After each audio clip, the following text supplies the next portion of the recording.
오늘 하나님의 말씀은 빌립보서 4장 1절에서 7절까지에 있는 말씀입니다. 빌립보서 4장 1절에서 7절까지에 있는 말씀을 함께 봉독하겠습니다. 읽겠습니다. 그러므로 나의 사랑하고 사모하는 형제들, 나의 기쁨이요 면류관인 사랑하는 자들아, 이와 같이 주 안에 서라. 내가 유오디아를 권하고 순대기를 권하노니 주 안에서 같은 마음을 품으라. 또 참으로 나와 멍에를 같이 한 자 내게 구하노니 복음에 나와 힘쓰던 저 부녀들을 돕고 또한 글멘드와 그 외에 나의 동역자들을 도우라. 그 이름들이 생명책에 있느니라. 주 안에서 항상 기뻐하라. 내가 다시 말하노니 기뻐하라. 너희 관용을 모든 사람에게 알게 하라. 주께서 가까우시니라. 아무것도 염려하지 말고 오직 모든 일에 기도와 간구로 너희 구할 것을 감사함으로 하나님께 아뢰라. 그리하면 모든 지각에 뛰어난 하나님의 평강이 그리스도 예수 안에서 너희 마음과 생각을 지키시리라. 아멘. 앉으십시오. 오늘 본문의 말씀으로 주 안에서 굳게 서라 라는 제목으로 여러분과 함께 말씀을 나누겠습니다. 오늘 본문의 말씀 제목을 한번 같이 읽어볼까요? 시작! 주 안에서 굳게 서라. 아멘이십니까? 사도행전 16장에 보면요, 아시아에서 선교 활동을 하던 바울은 보시다시피 드로아에서 특별한 환상을 보게 되었습니다. 마게도니아 사람 하나가 나타나서 마게도니아로 건너와서 우리를 도우라는 환상이었습니다. 사도 바울은 마케도니아 환상을 체험한 후 아시아 선교를 중단하고 보시다시피 에게를 건너 마게도니아로 떠나게 되었습니다. 지금의 터키에서 그리스로 그가 옮겨간 것입니다. 바울은 네아폴리 항구에 도착한 다음 로마가 건설한 도로를 따라 빌립보 성에 도착했습니다. 바울은 그곳에서 루디아를 만났고 루디아와 함께 그녀의 집에서 교회를 개척하고 빌립보 지역에 복음을 전하면서 여러 명의 회신자를 얻게 되었습니다. 대표적으로 유오디아, 순두계, 클레멘트, 그리고 빌립보 감옥에서 일하는 간수장, 또 그의 가족들, 그리고 빌립보 지역에서 점치던 여자였습니다. 이들은 바울과 함께 빌립보 교회를 세워나가게 됐습니다. 세월이 흘렀습니다. 바울은 로마 감옥에 갇히게 되었습니다. 그리고 바울은 매일매일 죽음의 두려움과 싸우면서 고통의 시간을 보내야 했습니다. 바울의 투옥 소식을 들은 빌립보 교회의 성도들은 바울을 염려해서 그에게 선교 헌금을 에바브로 디도 편에 보내고 그를 바울 곁에 두어 시중들게 했습니다. 그러나 에바브로 디도는 병에 걸리게 됐어요. 그리고 죽을 고비를 넘깁니다. 그가 병에서 완치되자 얼마 후 바울은 그를 다시 빌립보에 보내면서 자신을 섬겨주었던 빌립보 교회에 감사의 편지를 쓰게 되었습니다. 그것이 바로 빌립보서입니다. 빌립보서 4장 18절이 이 얘기를 하고 있거든요. 읽어보겠습니다. 시작! 내게는 모든 것이 있고 또 풍부한지라 에바브로 디도 편에 너희의 준 것을 받았으므로 내가 풍족하니 이는 받으실 만한 향기로운 제물이요 하나님을 기쁘시게 한 것이라. 빌립보서가 쓰여졌던 목적이 바로 이 목적이었습니다. 사도 바울은 빌립보 교회에 감사의 마음을 전하면서 동시에 목회적인 권면도 적어 보냈습니다. 이 부분을 표준 세번역 성경으로 한번 읽어보겠습니다. 왜냐하면 표준 세번역 성경은 헬라어 번역을 매우 잘 그렇게 되어 있는 성경 버전이기 때문에 그렇습니다. 한번 빌립보서 4장 1절을 한번 읽어볼까요? 시작. 그러므로 사랑하고 사모하는 나의 형제 자매 여러분, 나의 기쁨이요 나의 면류관인 사랑하는 여러분, 이와 같이 주님 안에서 든든히 서십시오. 사도 바울은 빌립보 교회 성도들에게 뭐라고 교훈합니까? 주 안에서 든든히 서십시오. 든든히 서라라고 당부합니다. 여기서 든든히 서라라는 단어의 헬라어는 스테케테입니다. 스테케테. 이 단어의 의미는 뭐냐면, 여러분, 병사가 보초를 설 때 딴청 부리지 않고 초소를 굳건히 지키는 모습을 의미하는 단어입니다. 그렇습니다. 바울은 빌립보 교회 성도들에게 믿음으로 굳건히 서라라고 그렇게 당부하고 있는 것입니다. 땅청 부리지 않고 절대로 한눈 팔지 말고 굳게 서서 믿음을 지키라는 것입니다. 여러분, 우리는 우리 눈에 보이지 않지만 날마다 영적 전쟁터에서 살아가고 있습니다. 그래서 성경은 우리에게 이렇게 말씀하고 있죠. 이것도 표준 세번역 성경으로 읽겠습니다. 에베소서 6장 12절의 말씀입니다. 시작. 우리의 싸움은 피와 살을 가진 사람들을 상대하는 것이 아니라 통치자와 권세자들과 이 어두운 세계의 지배자들과 하늘에 있는 악한 영들을 상대로 하는 것입니다. 그러나 여러분, 우리는 두려워할 필요가 없습니다. 왜냐하면 여러분, 주께서 십자가에 죽으시고 부활하심으로 이미 사탄에게 승리하셨기 때문입니다. 그러므로 우리는 이미 승리하신 예수님의 권세 안에서 주께서 이루신 승리를 지키고 믿음 위에 굳게 서서 사단의 모든 공격에 담대히 방어하며 살아가야 합니다. 여러분, 이해가 가십니까? 중요한 것은 이것입니다. 마귀는요, 지금도 우는 사자처럼 삼킬 자를 찾으며 우리를 공격하고 있다는 것입니다. 그 말씀이 베드로전서 5장 8절에 기록되어 있죠. 읽어보겠습니다. 근신하라, 깨어라, 너희 대적 마귀가 우는 사자같이 두루다니며 삼킬 자를 찾나니. 마귀는 오늘도 다양한 방법과 그의 괴계로 우리를 넘어뜨리려고 합니다. 때로는 신앙적으로, 때로는 관계적으로, 때로는 정신적으로 우리를 공격하고 있다는 거예요. 세 가지 방향입니다. 어떤 거요? 신앙적으로, 관계적으로, 정신적으로 마귀는 우리를 공격하고 있다는 것입니다.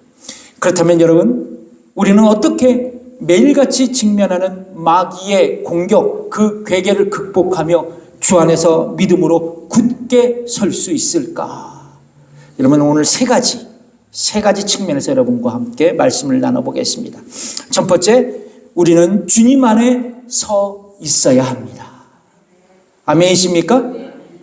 빌립보서 4장 1절을 한번 다시 읽어볼까요? 시작. 그러므로 사랑하고 사모하는 나의 형제 자매 여러분, 나의 기쁨이요 나의 면류관인 사랑하는 여러분, 이와 같이 주님 안에서 든든히 서십시오. 여러분, 어디에서 든든히 서라고 말씀합니까? 주 안에서. 주 안에서 든든히 서라고 말씀합니다. 여러분, 마귀는요, 우리를 넘어뜨리기 위해 먼저 신앙적으로 건드려요. 하나님과의 관계에서 멀어지도록 우리를 유혹합니다. 어떤 방법으로 우리를 공격합니까? 하나님보다 이 세상을 더욱 사랑할 수 있도록 우리의 마음을 막 흔들어 놓는다는 거예요. 그래서 우리로 하여금 하나님보다 돈, 쾌락, 인기를 더 추구하도록 만듭니다. 예를 들면 여러분, 돈은 인간들의 삶의 편의를 위해 하나님께서 허락하신 좋은 수단입니다. 그래서 돈은 삶의 수단이 되어야지 삶의 목적이 돼서는 안 된다는 것입니다. 그런데 우리의 삶을 되돌아보고 회고해 보면 하나님보다 돈이 우선되는 경우가 있었고, 그래서 나의 신앙이 흔들릴 때가 있었다는 것입니다. 예를 들어 볼까요? 조금만 더 일하면 더 벌 수 있는데 이번 주일만 쉬자. 자, 한몫 잡을 것 같아. 오늘은 너무 피곤하니까, 바쁘니까, 한정 몸 힘드니까, 시간이 없으니까 다음 주일에 예배를 드리자. 꼭 우리의 얘기 같지 않습니까? 여러분, 연말에 그런 얘기가 있잖아요. 시간은 돈이다라고. 들어보신 적 있나요? 예, 내가 시간이 없어서 오늘 예배를 드리지 못한다는 건 뭐냐면 하나님보다 돈을 내가 우선시했기 때문입니다. 왜 그렇다면 우리는 하나님보다 돈을 우선시하게 되었을까? 왜냐하면 돈이 지닌 위력이 대단하기 때문에 그래요. 여러분, 돈은 사람들이 원하는 모든 것을 갖게 하고 얻도록 해줍니다. 요술램프 지니와 같은 것이 돈이에요. 그래서 많은 사람들은 이 많은 돈을 소유하기 위해서 온갖 노력을 합니다. 저는 이것에 대해서 나쁘다고 부정하진 않아요. 왜냐하면 돈은 인간이 살아가는데 필요한 절대적인 조건이기 때문에 그렇습니다. 그럼에도 불구하고 돈은 하나님보다 우선해서는 안 된다는 것이에요. 왜냐하면 하나님보다 돈을 우선시한다는 것은 하나님을 모실 그 자리에 돈을 모시는 경우가 되기 때문입니다. 그러므로 돈은 우리가 사랑해야 할 대상도 아니고 증오해야 할 대상도 아닙니다. 오직 우리의 사랑의 대상, 예배의 대상, 삶의 우선순위의 대상은 하나님이 되어야 된다는 거예요. 돈이 되지 말아야 된다는 것입니다. 왜냐하면요, 하나님은 나의 창조자이시자 구원자이시기 때문입니다. 하나님은 우리를 가난하게 하시고 부하게도 하시는 생사화복의 주관자이시기 때문입니다. 그러므로 여러분, 하나님의 자녀인 우리는 돈을 벌기 위해 열심히 땀 흘리고 일해야 되지만 돈을 사랑해서는 안 됩니다. 돈을 사랑하다 보면 점점 하나님과 멀어지게 되고 스스로 영적 침체에 빠지게 되고 믿음을 떠나게 되고 다양한 죄 가운데 빠질 수밖에 없다는 것입니다. 제 얘기가 아닙니다. 성경의 말씀이에요. 디모데전서 6장 10절의 말씀을 한번 읽어볼까요? 시작. 돈을 사랑함이 일만하게 뿌리가 되나니 이것을 사모하는 자들이 미혹을 받아 믿음에서 떠나 많은 근심으로써 자기를 찔렀도다. 아멘이십니까? 그러므로 여러분, 우리는 하나님보다 이 세상을 더욱 사랑하도록 유혹하는 이 마귀의 괴계를 극복해야 돼요. 어떻게 극복할 수 있고 그래서 믿음으로 굳게 설 수 있느냐? 오늘 말씀하잖아요. 주 안에서 있어야 한다는 거예요. 내가 주 안에 있어야 된다는 겁니다. 여러분, 내가 주 안에 서 있다는 것은 어떤 영적인 의미가 있냐면요. 첫 번째 하나는 뭐냐면 나를 구원하신 예수님과 영적으로 연합되었다라는 거예요. 예수님과 딱 붙어 있다는 거예요. 또 하나는 내가 예수님의 통치 아래에서 살아간다는 것입니다. 그리고 세 번째는 뭐냐면 내가 그래서 예수님의 뜻대로 살아간다는 거예요. 그리고 마지막 예수님의 보호 아래 살아간다는 것입니다. 주님의 도우심을 받고 이 땅을 살아간다는 거예요. 그렇습니다, 여러분. 내가 주 안에 서 있다라는 것은 예수님과 연합하여 예수님의 통치 아래서 예수님의 말씀과 뜻대로 살아가고 예수님의 도우심을 받으며 이 땅에서 살아가는 거예요. 그것이 내가 주 안에 서 있다라는 것입니다. 그렇다면 우리는 어떻게 주 안에서 굳게 서서 살아갈 수 있을까?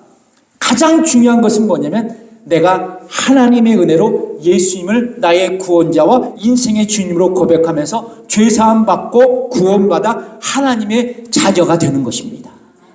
다른 방법이 없습니다. 주 안에 있기 위해서 내가 구원받고 하나님의 자녀가 되어야 돼요. 하나님의 은혜로 말이죠. 예수님과 영적으로 연합되어야 된다는 겁니다. 포도나무에 붙어있는 가지가 되어야 된다는 거예요.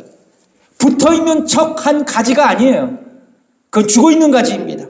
붙어있는 가지가 돼야 돼요. 예수님과 연합되어야 된다는 것입니다. 그리고 하나님의 자녀로 성령의 인도하심을 구하면서 주의 말씀대로 이 땅에 살아가기 위해 우리는 꾸준히 영적 훈련을 감행해야 돼요. 영적 훈련. 어떻게 말입니까? 어떤 영적 훈련이 필요해요? 저는 오늘 한 가지를 여러분들에게 말씀드리고 싶어요. 내적 훈련이 우리에게 있어야 돼요. 내적 훈련. 어떤 거냐? 말씀의 묵상과 기도 훈련입니다. 내가 주 안에 머물기 위해서 구원받고 하나님의 자녀가 되어 이제 내가 주 안에 머물기 위해서 내적 훈련이 필요하다는 거예요. 말씀의 묵상과 기도의 훈련이 필요하다는 것입니다. 내 안에 계신 성령님을 붙들고 말씀을 읽고 묵상하며 하나님의 음성을 들을 수 있어야 된다는 거예요. 더 나아가 말씀을 붙잡고 기도하면서 하나님과의 친밀한 관계를 유지할 수 있어야 된다는 것입니다. 그리고 하나님의 도우심을 받고 이 땅에 살아가야 돼요. 이것이 바로 내가 주 안에서 믿음으로 굳게 서서 살아가는 신앙인의 모습이 될 수 있다는 겁니다. 여러분 그렇게 하시기를 바랍니다. 이런 내적 훈련으로 우리는 주 안에서 믿음으로 굳게 서며 든든한 믿음으로 마귀의 괴계를 극복하며 살아갈 수 있는 거예요. 그러면 여러분 영적인 전쟁터에서 이 세상에서 말씀의 묵상과 기도의 내적 훈련으로 주 안에서 굳게 서서 믿음으로 살아가시기를 주님의 이름으로 축복합니다. 그렇다면 여러분 우리는 어떻게 마귀의 괴계를 극복하고 주 안에서 믿음으로 굳게 설 수 있을까? 첫 번째, 주 안에서 서 있어야 된다는 거예요. 뭐를 통해서? 말씀의 묵상과 기도의 훈련을 통해서 주 안에 머물러 있어야 된다는 겁니다. 두 번째, 우리는 서로 관용하며 살아가야 합니다. 여러분, 인간은요, 관계적인 존재예요. 관계적인 존재. 그러니까 우리는요, 아버지와 어머니의 관계 속에서 태어나잖아요. 그러면 가족, 친구, 이웃과의 관계에서 살아갑니다. 근데 재밌는 거는 죽어서도 공동묘지에 누운 사람들 사이로 들어가요. 이 얘기는 뭐냐면 인간은 태어나면서부터 죽을 때까지 그리고 죽고 나서도 다양한 인간관계에서 존재한다는 것입니다. 그러므로 인간에게 있어서 관계는 중요한 법칙이 되는 거예요. 그런데 어느 날 나와 가까이 지내던 사람들과 인간관계가 틀어질 때가 있어요. 맞나요? 그렇죠? 갈등이 생기고 그때는 친구였지만 한순간 왼수처럼 살아갈 때가 있습니다. 왼수처럼 살아갈 때가 있어요. 더 나아가서 교회 안에서도 서로 사랑하고 서로 섬겼던 성도들이 서로 갈등하고 서로의 얼굴을 피하게 되는 상황이 교회 안에서도 발생할 수 있다는 겁니다. 중요한 것은 이거예요. 우리의 눈에는 보이지 않지만 이 깨어짐의 상황과 갈등의 양상의 배후에는 원수 마귀가 있다는 것을 기억하십시오. 마귀의 주된 사역은 그의 괴계로 가족과 이웃 그리고 교회 성도들 간의 관계를 분열시키는 거예요. 흐트러 놓는 겁니다. 그래서 여러분 마귀의 이름을 헬라어로 디아볼로스라고 합니다. 보여주실까요? 디아볼로스. 이 디아볼로스의 의미는 뭐냐면 분열시키는 자예요. 쪼개는 자입니다. 갈라지게 하는 자예요. 바로 이런 문제가요. 이 땅의 교회뿐만 아니라 오늘 본문에 등장하는 빌립보 교회에 나타났어요. 빌립보 4장 2절에 제가 읽어드리겠습니다. 어떤 일이 있었는지 제가 읽어드릴게요. 내가 유오디아를 권하고 순두개를 권하노니 주 안에서 같은 마음을 품으라 말씀하고 있어요. 여러분 이 구절을 들으시면 짐작가는 게 있겠죠. 같은 마음을 품으라. 이 구절에서 등장하는 유오디아와 순두개는 설교 초대 때도 말씀드렸지만 빌립보 교회의 개척 멤버예요. 그러니까 바울을 도와 복음을 전했던 여성 평신도 리더십들이었습니다. 아마도 사도 바울은 오늘 본문 3절에서 복음에 나와 힘쓰던 저 부녀들을 도우라고 할 때 그 부녀들이 아마도 유오디아와 순두개를 염두에 두고 그가 말했을 것 같아요. 그런데 바울은 빌립보 교회 일꾼 유오디아와 그리고 순두개를 향해서 주 안에서 같은 마음을 품으라고 말하고 있잖아요. 결론적으로 어떤 이유인지는 모르겠지만 두 여인이 갈등하고 있다는 거예요.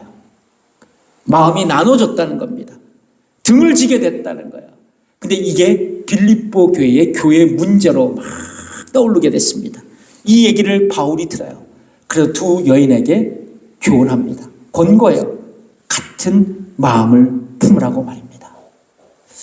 이런 상황 가운데 바울은 빌립보 교회를 향해 마지막으로 이렇게 권면합니다. 빌립보서 4장 5절 말씀 한번 읽어볼까요? 시작. 너희 관용을 모든 사람들에게 알게 하라. 주께서 가까우시니라. 아주 세게 말해요. 그렇습니다. 바울은요, 빌립보 교회의 유오디아와 순두기에게 관용의 삶을 살라라고 가르치고 있어요. 여러분 한번 화면에 보시면 관용을 헬라어로 에피에키스라고 합니다. 에피에키스. 의미는 뭐냐면 부드러움, 인내, 그거 너그러운 마음으로 품는 것, 이 뜻이에요. 그러니까 관용의 사람은 어떤 특징이 있냐면요, 상대방이 나에게 상처를 입히고 피해를 줬을 때 팍 하고 폭발하질 않아요. 어떤 특징이 있냐면 부드러운 마음과 너그러운 마음으로 인내해요. 그리고 그 사람을 품는 사람입니다. 그렇습니다. 성경은 우리가 다른 사람과 갈등하고 있을 때 이처럼 관용의 삶을 살라라고 말씀합니다. 그렇다면 여러분, 우리는 어떻게 관용의 삶을 실천할 수 있을까? 어떻게 해요? 오늘 본문의 가르침입니다. 여러분, 남의 잘못을 너그러운 마음으로 덮어주는 거예요. 근데 이게 잘 안 돼. 이게 잘 안 돼. 화딱지가 나서 확 하고 쏴붙이고 한번 해야지 직성이 풀려요. 근데 인간의 힘으로는 절대로 못해요. 어떻게 해야 돼요? 제가 가르친 거 있죠? 어떻게 해야 됩니까? 성령 충만해야 돼요. 매일같이 말씀 읽고 기도하고 성령 충만한 가운데 이런 태도로 살아갈 수 있어요. 하루아침이 되는 게 아니에요. 옆분과 인사하겠습니다. 하루아침이 되는 게 아닙니다. 하루아침에 되는 게 아닙니다. 말씀의 묵상과 기도함으로 성령 충만함으로 뭐예요? 덮어주는 거예요. 안아주는 겁니다. 남의 약점과 허물을 까발리는 게 아니라 사랑으로 덮어주는 거예요. 왜 그래야 될까요? 여러분, 예수님께서도 십자가 위에서 죄인이었던 나를 그렇게 사랑으로 나의 죄를 덮어주셨기 때문에 그래요. 아멘이십니까? 흥미로운 것은 우리가 관용의 삶을 살아야 할 이유를 바울은 이렇게 이야기합니다. 5절에 다시 한번 읽어볼까요? 너희 관용을 모든 사람에게 알게 하라. 주께서 가까우시니라. 여기 강조점이 찍혀 있죠? 누가 가까웠다고요? 주께서 가까우셨다고. 여러분, 예수님께서 이 땅에 재림하세요. 아멘이십니까? 이거 믿지 않으면 안 돼요. 이제 성탄절이 다가오잖아요. 예수님이 이 땅에 오셨어요. 우리의 죄를 용서하시기 위해서, 이제 우리의 구원을 완성하기 위해서 이 땅에 재림하십니다. 근데 재림하실 때 예수님은 우리의 인생도 결산하세요. 어떤 결산을 하실까요? 여러 가지 하시겠죠. 그 중에 하나가 뭐냐면 너는 얼마나 너의 가족과 너의 이웃들에 대해서 관용의 삶을 살았느냐, 이것을 살펴보신다는 거예요. 그때 여러분 어떻게 대답하실 거예요? 성도 여러분, 우리의 인생살이에서 가장 슬픈 사건은 깨어진 인간관계입니다. 가족도 이웃도 친구들도 관계가 깨어지면 나에게 가장 슬픈 사건이에요. 근데 마귀가 이것을 조장하고 있다는 거예요. 우리의 인간관계를 파괴해서 오늘도 열심히 우리 가운데서 역사한다는 겁니다. 우리는 이런 마귀의 괴계에 속지 말아야 돼요. 넘어가지 말아야 합니다. 어떻게 해요?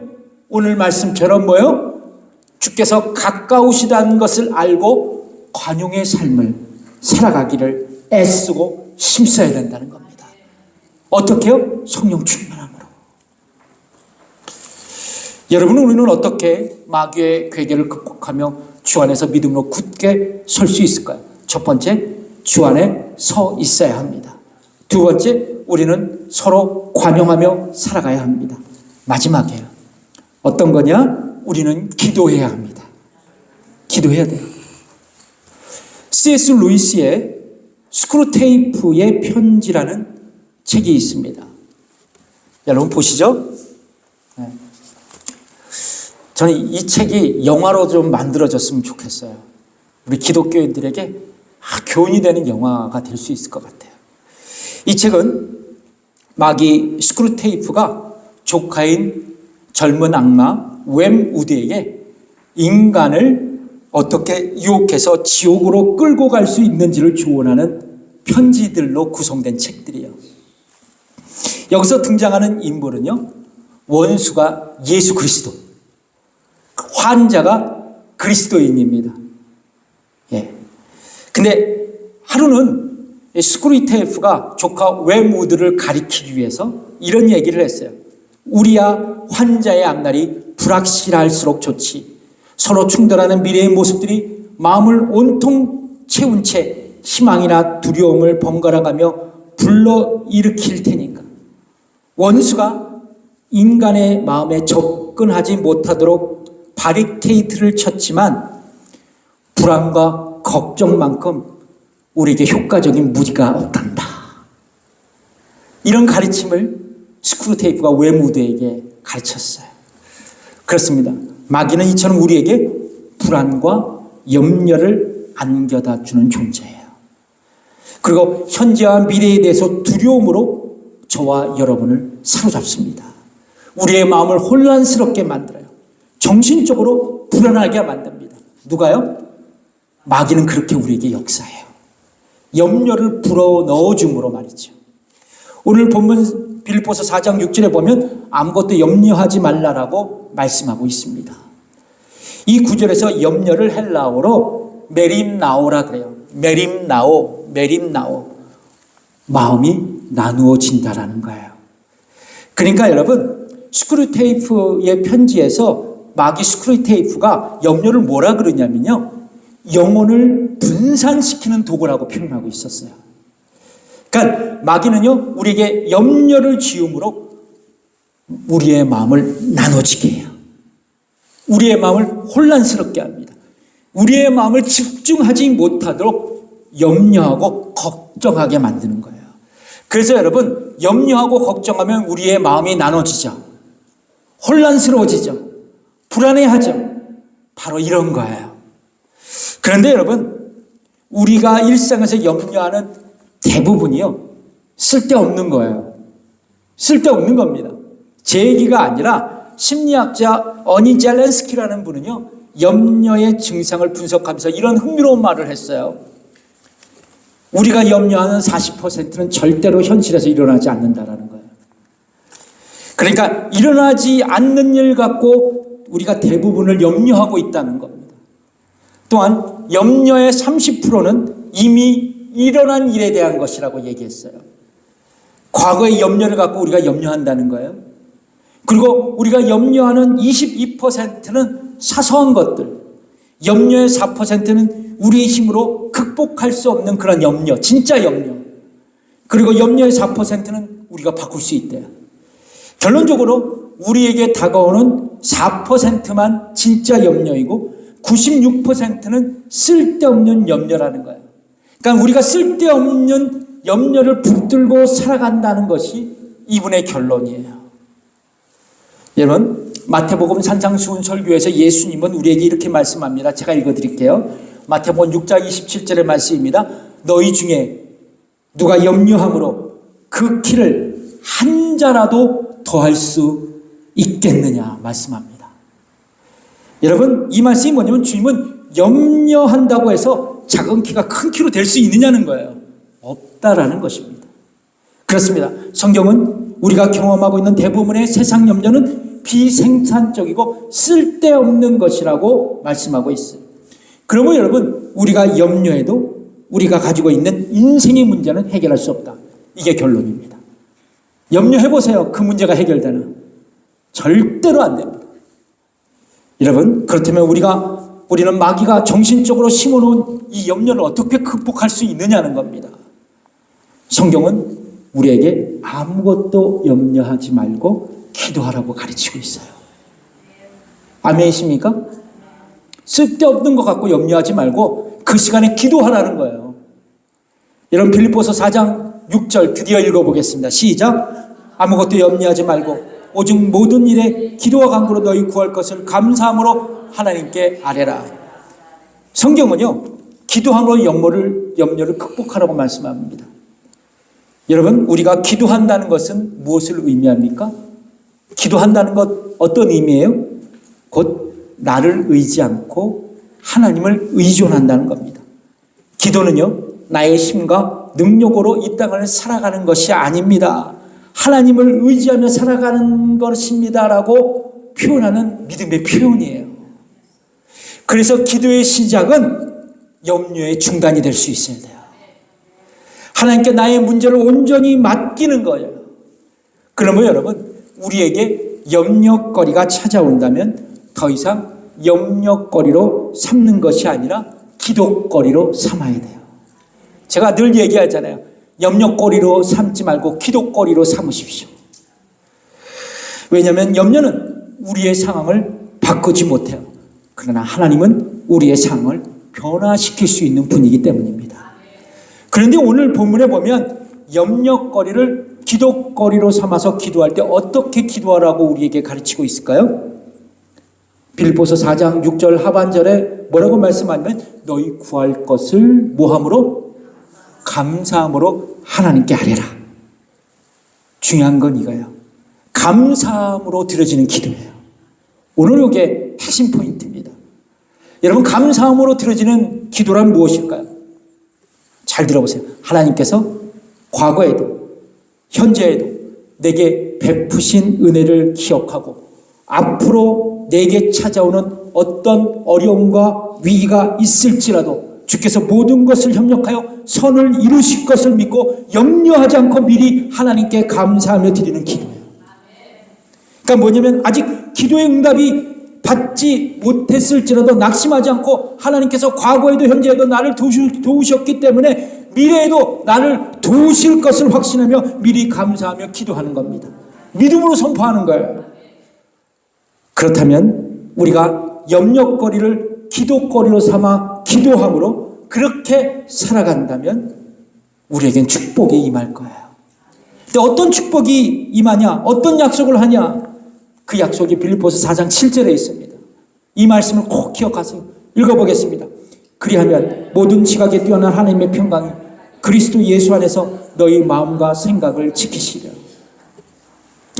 여러분, 우리가 염려하게 되면 우리의 마음과 생각이 나눠져요. 집중하지 못합니다. 흥미로운 것은 우리가 염려거리를 기도거리로 삼아 감사함으로 우리가 기도한다면 하나님께서 갈라지고 쪼개지고 분산되었던 우리의 마음과 생각을 지켜주신다고 말씀합니다. 여러분, 지키다라는 단어의 헬라어가 프루레세이입니다. 프루레세이. 이걸 번역하면 어떤 의미가 되냐면 이것도 이제 아까 그 지키다 단어와 비슷한데요. 로마 군대가 사용한 군사 용어예요. 의미는 망을 보다, 감시하다, 지키다입니다.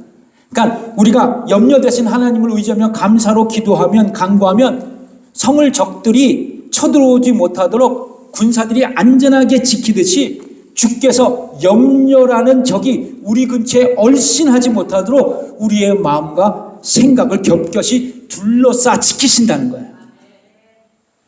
감사로 기도하면 말이죠. 무엇으로 지켜주실까요? 본문에 말씀하잖아요. 평강. 여기서 평강은 인간들이 말하는 평강이 아니에요. 에이레네, 히브리어는 샬롬, 하나님의 샬롬입니다. 하나님의 샬롬은요, 어떤 평화냐면 완전한 내적인 평화예요. 누구도 빼앗을 수 없는 완전한 평화. 그러니까 우리가 염려로 사방팔방 우겨싸움을 당할지라도 감사로 기도하면 하나님께서 우리의 마음에 하나님의 샬롬을 임하게 해 주셔서 우리가 완전한 내적 평강을 누릴 수 있다는 거예요. 여러분, 예수 믿으면 복 받는다 그러죠? 여러분, 그 복이요, 물질적인 복이 아니에요. 여러분 꼭 그렇게 생각하세요. 물질적인 복을 생각하면 우리는 참 잘못된 신앙생활을 하고 있는 거예요. 우리의 복은요, 하나님 주신 평강이에요. 아멘이십니까? 예, 여러분, 그리스도인들은 믿지 않는 불신자들과 달라야 돼요. 염려와 걱정이 나에게 몰려와도 하나님이 주신 평강이 나에게 있으니까 그것이 축복이에요. 나쁜 상황이 좋은 상황으로 변화하지 않아도 마음의 평강심을 갖고 불안한 환경과 상황을 믿음으로 굳게 서서 이겨낼 수 있다는 겁니다. 상황은 그대로예요. 그래, 나의 마음엔 평강입니다. 이것이 진짜 축복이에요. 말씀을 맺겠습니다. 예수님은 우리에게 이렇게 약속합니다. 읽어보겠습니다. 요한복음 14장 27절 시작. 평안을 너에게 끼치노니 곧 나의 평안을 너에게 주노라. 내가 너희에게 주는 것은 세상이 주는 것 같지 아니하리라. 너희는 마음에도 근심도 말고 두려워하지도 말라. 예수님은 우리에게 근심도 말고 두려워하지도 말라라고 말씀하십니다. 왜냐고요? 예수님이 우리에게, 나에게 평안을 주시는 분이시기 때문입니다. 그러면 여러분, 염려를 기도로 바꾸는 내적 훈련을 해야 합니다. 염려 대신 하나님을 의지하며 감사하고 기도하는 영적 습관을 길러야 합니다. 여러분, 염려도 습관입니다. 염려하면 할수록 내가 더욱 염려합니다.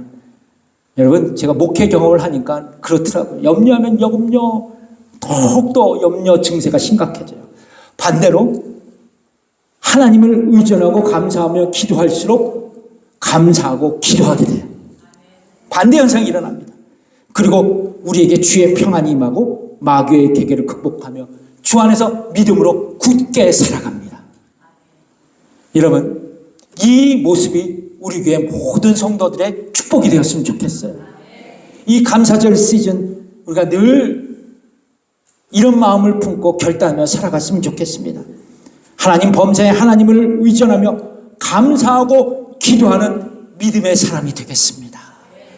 그래서 이 마귀의 괴계에서 승리해서 믿음으로 굳게 서는 우리가 되겠습니다. 아멘이십니까? 기도하겠습니다.